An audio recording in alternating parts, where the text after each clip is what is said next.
If you want to feel what pure garden joy looks like, come walk with me in my garden. Every year, my garden changes, and honestly, so do I. Sometimes its plan changes, and sometimes something gets broken and brings me new delights in the garden that I did not expect. I have learned to go with the flow and use my creativity to find the joy that is waiting for me. Come see what's happening in my garden this week.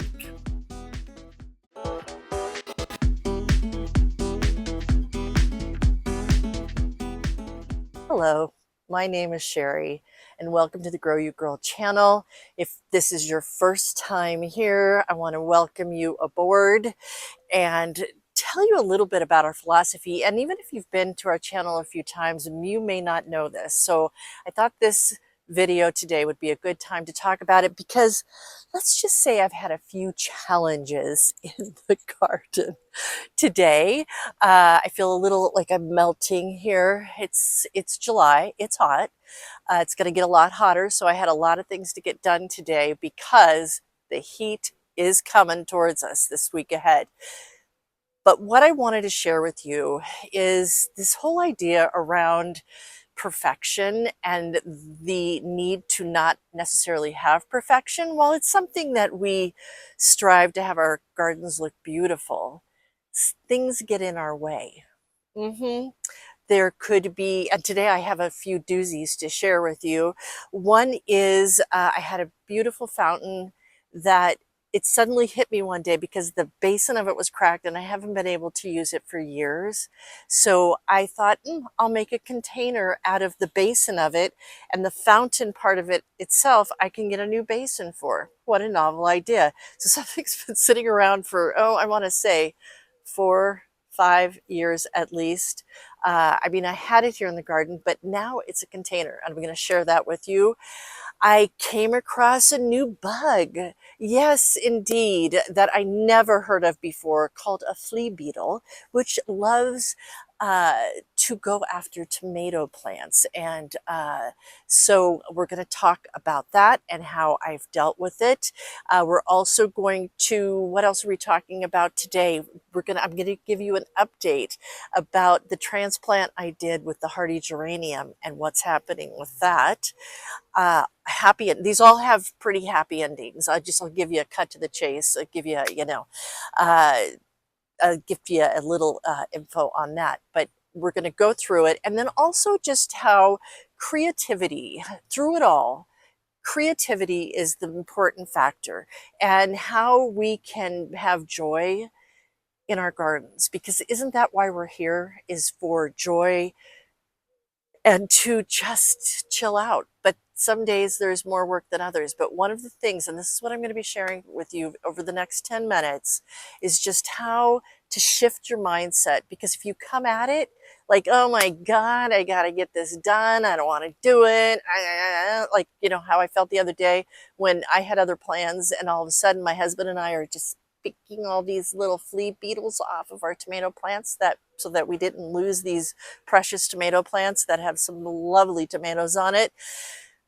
So we're going to talk about that. And then topiaries. We're going to get into topiaries a little bit. I am no topiary expert, but I just love, like, there's something about snipping with and doing topiaries that makes me smile. So what do you say? Let's get into it. Let me show you everything that we had going on here just today. This is just today here in the garden. And, please remember to subscribe, comment. Let me know what your challenges are. Or if you see something I'm doing and you go, Sherry, come on, there's a better way to do that. Please let me know. Because one of the most important things about gardening is to learn as you go. Because when we don't learn from our mistakes, that's when we just keep doing the same thing over and over again and getting nowhere with it, right?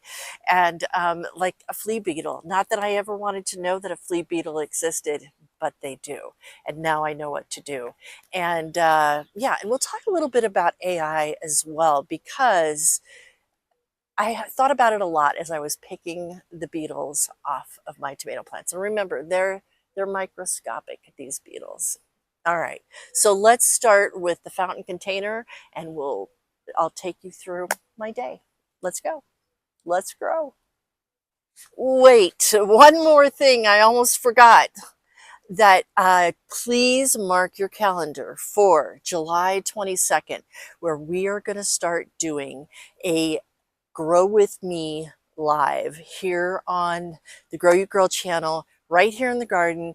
Answer questions, connection, like be able to talk one-on-one. I've never done this before. So I'm in the time between now and then, I'm getting myself prepared for it. But that's going to be coming up every Wednesday at noon Mountain Time because I'm here in Colorado, Zone 6A. And yeah, just wanted to tell you that. All right, now let's grow. First up on the agenda is the fountain I mentioned. Now, this is the statue that was part of the fountain.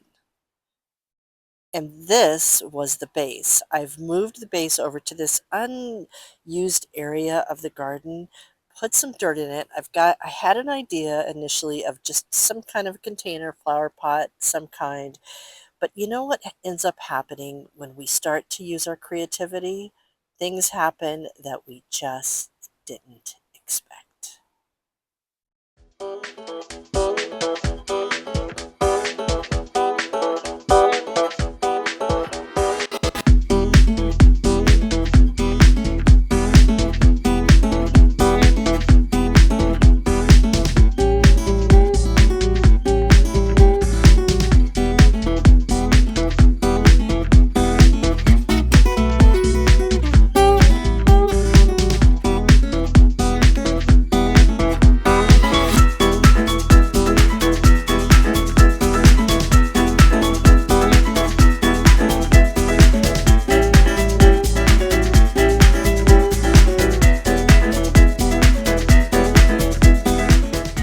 And here's what happens when a little creativity and just letting go of what has to get done and what is in front of you. I created actually a little fairy garden. Had not planned on that at all, but one thing led to another. Things were around me that I could utilize to make it happen, and I did. And in the meantime, the statue from the fountain will remain on this pedestal area that we created for a fountain. But, well, long story short, that one didn't work out. But now I can use this one, which I have had for years. And I absolutely adore this statue. And while we might not be able to get it into the budget this summer, next summer, just imagine that beautiful statue in a lovely new large basin. And here is an update for my disastrous transplant of my hardy geranium. It lives! Look, it lives! I'm so excited to see these little sprouts coming from what I thought was a disaster. And what it's allowed me to do is put some other plants in here until it comes back fully, which probably won't be till next year.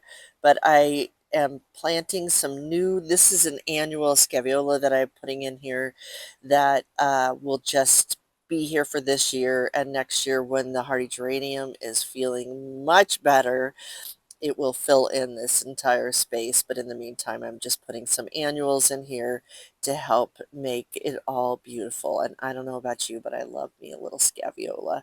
And I also got a Mexican hat plant and a few others that I am putting into this area, including this cardinal flower, which I've never grown before, and I think it will be in a lovely addition. Now, this one is a perennial. I'm putting towards the end of the bed, but I was inspired when looking for plants to put in here by this cardinal. So as I put this in the ground, I am finding new uses for this entire bed, which wouldn't have happened if I hadn't had that little mishap with transplanting the hardy geranium. And on another note about that, here are several new hardy geranium plants that I am just planted today in this pot that's right by our back gate and our side gate, I guess you would say it is. But what I learned about the hardy geranium is so much. One, it's called crane's bill is another name for it. But right here in this pot, if I put this in here next year, it will take over this pot because it's a very hardy plant, that hardy geranium.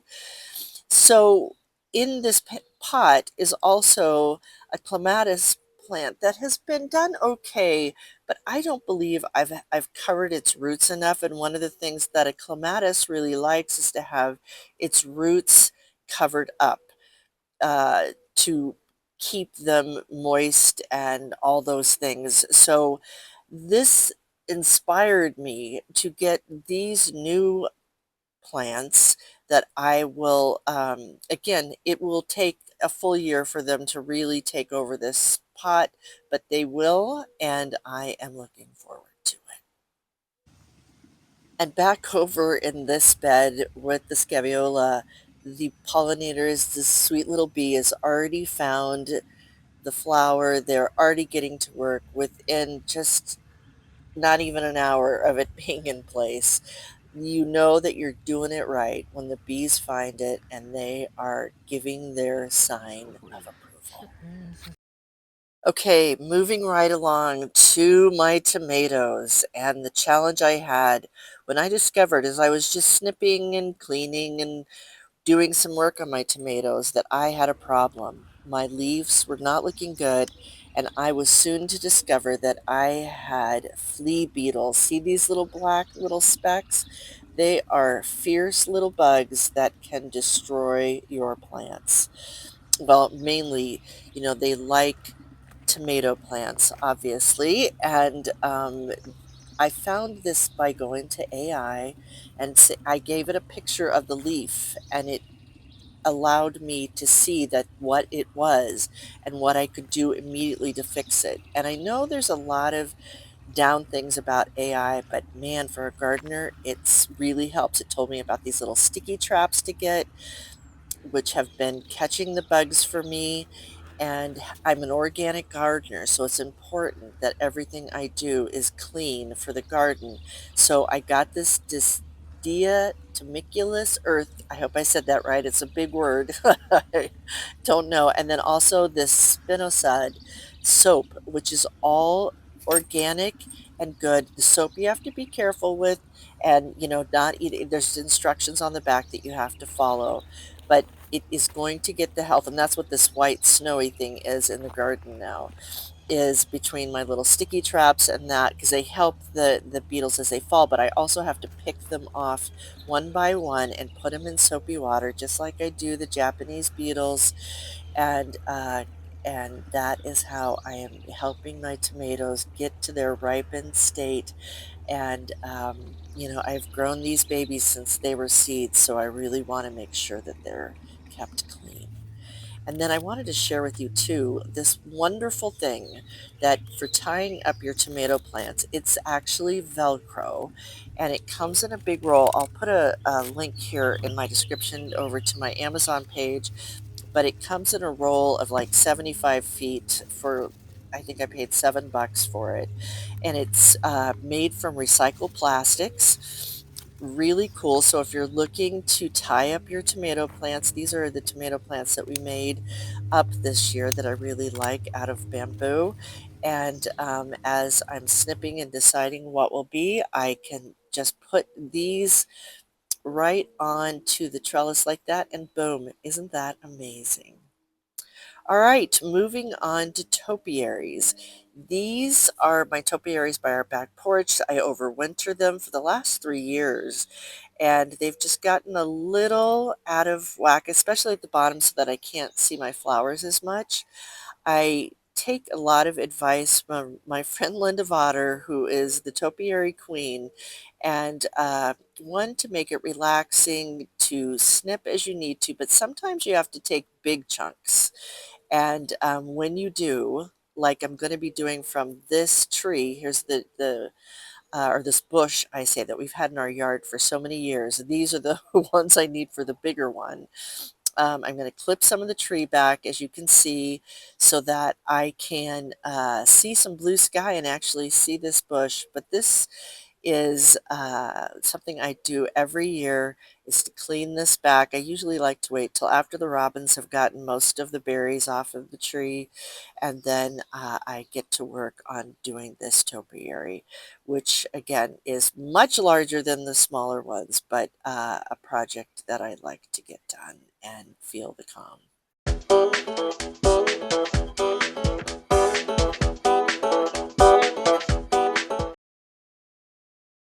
Okay, and after about an hour's worth of work, here is what we have.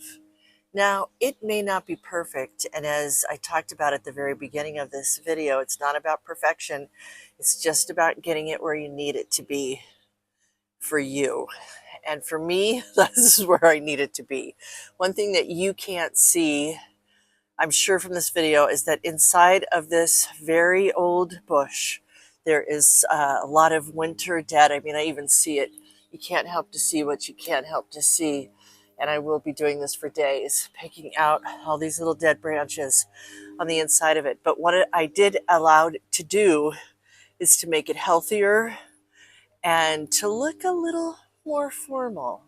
Yeah, so let's just do a review. So here are our topiaries that we did. Now that they've been clipped up, we can actually see the flowers underneath, and they have become healthier. And with that, let's take a walk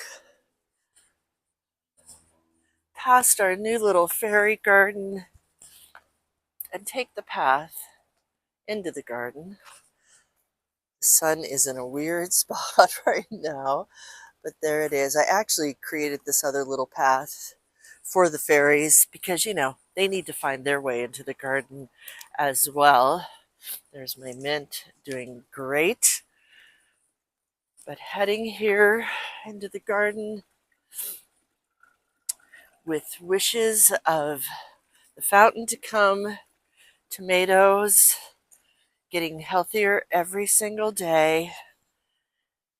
And the most important thing to remember, I believe, in your garden is that when you come into your garden with intention, oh, let me show you the zinnias before we go. That's exciting. Look at all these beauties. But when you come into your garden with intention, belief, and of course, that magic ingredient of love, you cannot help but to grow yourself. Until next week, have a great week ahead, and I hope that you have many, many moments in your garden. Thanks for growing with us, and we will see you next time. And in the meantime, be sure to like, comment, let us know what really resonated for you in this video, and then of course be sure to subscribe at no cost to you and be updated when we have new videos up to play.